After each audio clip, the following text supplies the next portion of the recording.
Kill Twitter was the headline of the to-do list of the Center for Countering Digital Hate. Now, this is an organization which is private but receives some funding from the UK government. They outlined a list of accomplishments to make happen ahead of the US presidential election. Aside from getting rid of Elon Musk's X, other agenda items highlighted in the document include US policy engagement, strengthening relations with the current administration and other officials like Democratic Senator Amy Klobuchar.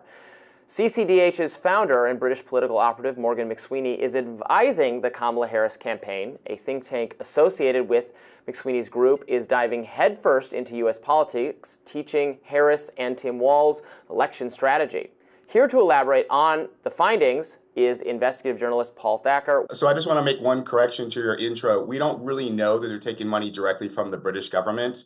And I think that's the real problem, actually, is that we don't know where their money's coming from. This is a dark money group. It has been from the very beginning when it started out in the UK. In about 2021, they jumped across the Atlantic. And I noticed them at the time because I cover corruption in science and medicine. And there was this report out called the Disinformation Dozen. And it alleged that there were 12 accounts on social media that were causing all the, what they called anti-vaccine misinformation.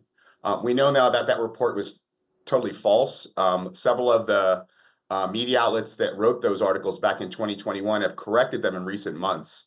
But what caught my attention was, how does this group I've never heard of jump out of the Washington babble? I mean, you guys know how many nonprofits there are in DC. I mean, I worked in the Senate. I mean, they're everywhere. How do you get the attention of the White House? And so I've been watching them now for about the last 2 years. And what I can tell you is that I've been speaking with several of CCDH insiders over the last several months. I've been given several documents, and one was their annual meeting, their monthly planning calendar, I guess is what you could call it, updates of what was going on in the monthly meetings. And the annual priority was kill Musk's Twitter. And the second agenda was advertising focus. And this is what Center for Countering Digital Hate has been doing from the beginning. There's a misconception back in the States that this group is focused on censoring conservative. That's false.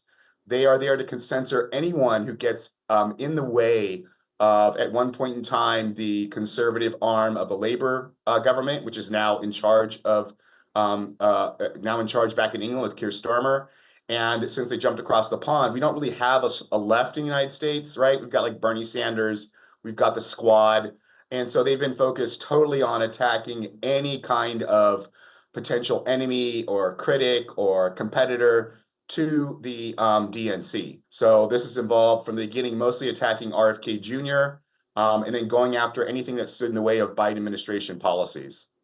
Paul, I read through the piece this morning, and it's a fascinating long piece. Certainly encourage people to read it. But I just want to press a bit of a point. I mean, do you think it's really fair to say that this group is meddling in an American election? I understand that the founder is this sort of figurehead or Svengali within the British Labour Party. He's associated with this group, and he, through a separate but related think tank, is advising Kamala Harris. But do you think there's really that's enough to say there's a through line between this group's approach and the actual conduct of the American election? Well, the chairman of the board of Center for Countering Digital Hate is a guy named Simon Clark. He was originally at the Center for American Progress, which, as you know, ran the Hillary Clinton campaign back in 2016.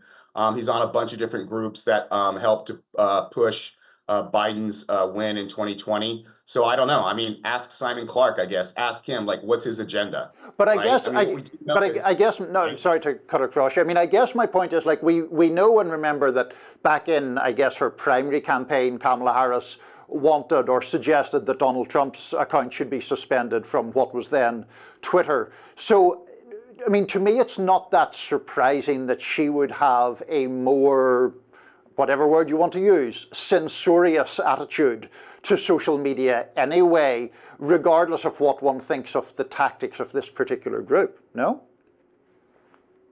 Right, but that's not the issue, is what she wants. The issue is, why is this group here? I mean, the chair of the board of the Center for Countering Digital Hate is a Democratic Party political operative. Full stop. Not up for discussion. So what is their job? I mean, it's very obvious what his job is to do. His job is to, be a surrogate for the Democratic Party, and that's what this group is doing. It's not that hard to understand. Yeah, I found it really revealing that on their to-do list, the action item was so blatant: kill Musk's Twitter. Usually these kinds of organizations, I mean, again, they say that the Center for Countering Digital Hate, they're using now kill, the verb kill. I don't mind people using colorful or inflammatory language, but they're usually, these groups describe what they're doing as: we would like to reduce the spread of misinformation. We would like to reduce the spread of hateful language or racism on the platform. But here, behind closed doors, what they're saying is, no, we want to destroy this entire platform.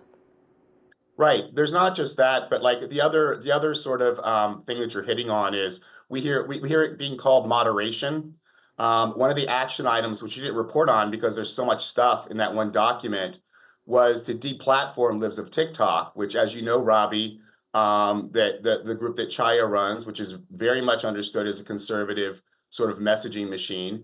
And what they wanted to do was deplatform, not to moderate, right? This idea of moderation is total nonsense. It's censorship. In a recent court case that Nina Jankowicz brought against Fox News, when the judge ruled, he actually went and read from the dictionary and said, here's what censorship is. So there's been this game of trying to pretend this is not censorship, that it's something else. You give it some other name, that this group is, it's not a political program. It's actually like a do-gooder nonprofit. Look, I don't mind if there's a do-gooder nonprofit out there that's trying to do this, or if there's a political campaign out trying to do this. But let's label these things as they are, right? I mean, there's a group that's run by the former Trump guy. I think it's called American First Legal. I think it's Stephen Miller's his name. No one looks at that guy as a do-gooder nonprofit. They understand that he's an arm of, the Trump agenda, and he's labeled as such. What the media has not done is label CCDH for who they are, which is a political campaign started by labor and passed off to the Democrats. Yeah, I think that double standard is very key because, as you said, yes, there are partisan actors on the Republican side. They're carefully reported on. Their activities are described in major mainstream media. But then these other groups that are enacting a partisan Democratic agenda or are working to constrain the conversation on social media are described as fact-checking organizations or nonprofit journalistic projects, that sort of thing. And what we have seen in the past is a tremendous amount of, thanks to reporting by you and others, the tremendous amount of coordination by agents within our own federal government and these such groups. And again, I want to be careful. Specifically, I can't remember what the level of engagement was between them and this group. I remember the Global Disinformation Index, which did receive, which is a separate group that did receive some State Department funding and was also involved in these kinds of things. Do we know about what levels of conversations that might have been had with government agents on this topic? Oh, they've been in discussion. So just to let you know, again, the conservative group, American First Legal, I'm labeling them effectively, correct, Robbie? Robbie is a conservative writer for National Review. Everyone knows that. He will be labeled as such. He was ever to appear in the New York Times. Yeah. We don't label these things on the Democratic Party side as such. Yeah. Right? Meanwhile, American First Legal released documents showing them meeting with multiple members of the Department of Homeland Security. I think this came out like within the last year. And I've known for a long time what Imran Ahmed's background is. He was a staffer for a member of parliament from the conservative arm of Labor.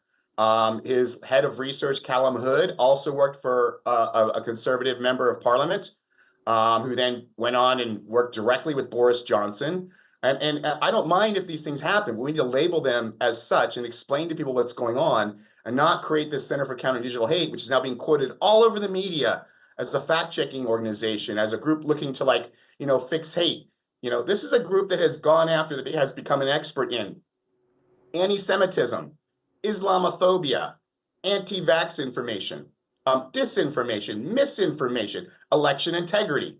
And in every situation, the issues they choose to emphasize in Trump and the particular spin they tend to put on it just happens to coincide and quite frankly, nuzzles up very nicely with the Democratic Party right now.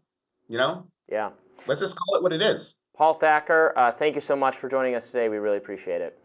Thanks for having me on, guys.